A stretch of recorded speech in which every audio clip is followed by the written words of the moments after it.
Ça fait longtemps, n'est-ce pas? C'est Shido, j'espère que vous allez bien. Pour 2022, je me dois quand même de vous fournir une vidéo, surtout après un chapitre aussi important. Je vais donc commencer par vous partager mon retour sur le chapitre 1054, pour finir avec la situation actuelle de la chaîne. Let's go!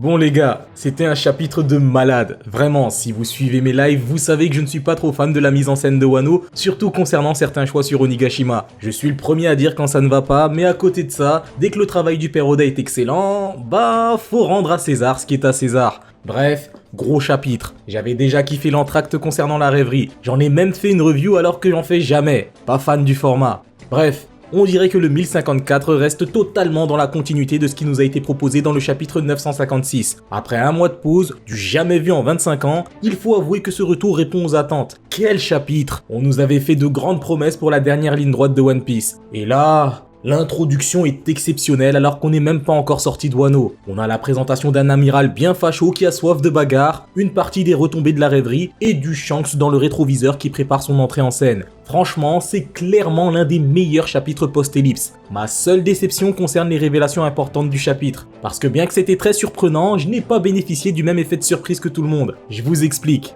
Pour Shanks, on apprend qu'il est aux abords de Wano et qu'il compte s'occuper du cas de Baltoroméo qui a attaqué l'un de ses territoires avant de rejoindre la course au One Piece. D'ailleurs, le roux sait que le rookie est affilié à Luffy, et vu la tournure que ça prend, je ne crois pas que croiser les doigts pour Barto lui servira sur ce coup. Ce qui va sans doute démarrer un conflit entre nos Mugiwara et les pirates du roux. Un retournement de situation improbable, sauf pour moi puisque j'avais déjà annoncé un conflit entre ces deux groupes il y a 5 ans. Luffy a prévu de battre Shanks et Shanks attend ce dernier pour l'affronter. C'est difficile à comprendre et encore plus à envisager, mais je n'invente rien. Excusez mon manque de professionnalisme de l'époque, hein. J'étais jeune. Selon le déroulement des arcs, on aura plus ou moins besoin que ça arrive. Et l'année dernière, j'ai carrément détaillé les circonstances de cet affrontement dans une vidéo justement dédiée à cette confrontation. Lors de la mini-aventure de la flotte de Luffy, son commandant Baltoroméo se trouvera sur l'un des territoires de Shanks et brûlera son étendard pour y apposer celle des Mugiwara. Une action qui a l'air marrante aux premiers abords, mais ça pourrait être le début des hostilités entre Shanks et Luffy. S'en prendre au territoire d'un empereur est déconseillé, on le sait tous. De plus, nous savons que brûler un drapeau représente une déclaration de guerre. Shanks étant probablement le responsable de la perte du bras de Kid, Baltoroméo risque gros sur son initiative. La mise en place ainsi que le déroulement de ce conflit feront partie des moments les plus mémorables du manga. Vous êtes prévenus. C'est donc l'heure de le dire, je vous avais prévenu. Après ce chapitre, vous comprenez donc que ça fait plaisir d'avoir vu juste.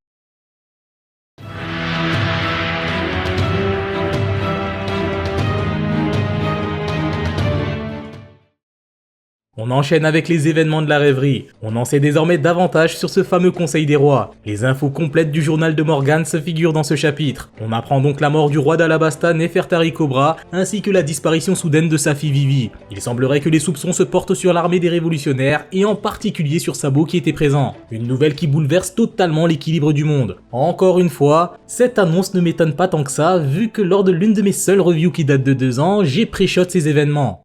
Concernant l'incident avec le royaume d'Alabasta, je pense que Cobra a été tué et que Vivi a été capturée par le gouvernement. Bon, je répète, j'étais jeune. Lors de la rêverie, ils ont subi une attaque des révolutionnaires qui avait pour but de sauver Kuma. Dans cette attaque, ils ont assassiné le souverain d'Alabasta, Nefertari Cobra, et ont tenté de faire de même avec sa fille. Avec cette version, nous avons nos morts et la tentative d'assassinat. En faisant porter le chapeau aux révolutionnaires, ils pourraient même couvrir l'enlèvement de Vivi. N'ayant pas plus d'informations, c'est la version qui semble le plus probable. J'ai hâte de voir ce qu'Oda a préparé comme retournement de situation à ce sujet. Suite à ça, dans la vidéo qui précède celle de Shanks, j'ai à nouveau détaillé les moments clés de la rêverie.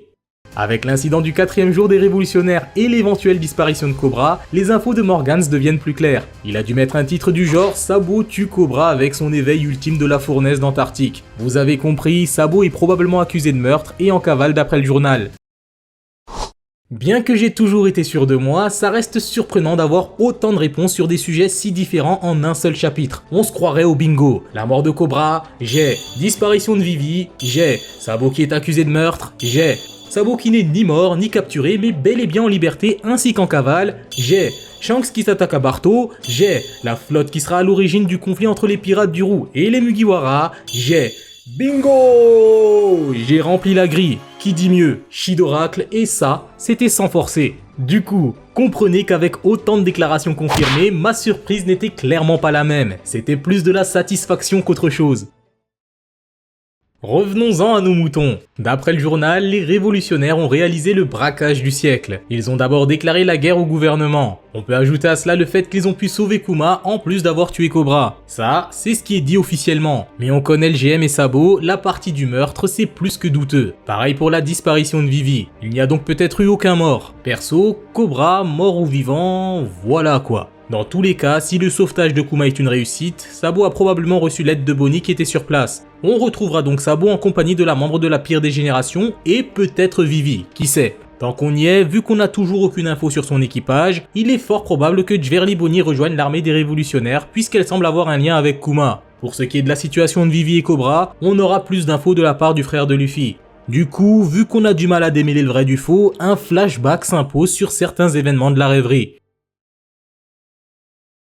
Si je suis le seul à avoir vu juste sur les événements de la rêverie, concernant les conséquences, toute la communauté n'a rien vu venir, moi le premier. À ce jour, le gouvernement a toujours été en bonne position et disposait toujours d'une longueur d'avance. Mais après cette rêverie, et pour la première fois dans le manga, ils subissent une défaite d'envergure mondiale. Franchement, au vu des nouvelles, c'est aussi dur que les retombées de Marineford. Une humiliation pour le GM et la marine qui profitent pleinement au groupe de dragons qui vient de gagner en influence. Sabo, quant à lui, est devenu une figure emblématique après ces nouvelles. Il est devenu aussi populaire que Dragon. Il vient de surpasser le parcours d'Ace en s'élevant au niveau de son mentor. Et là, je parle en termes de réputation, hein. Concernant la partie sur les événements de Wano en cours, je compte aborder ça en détail lors de mes live hebdo des dimanches soirs.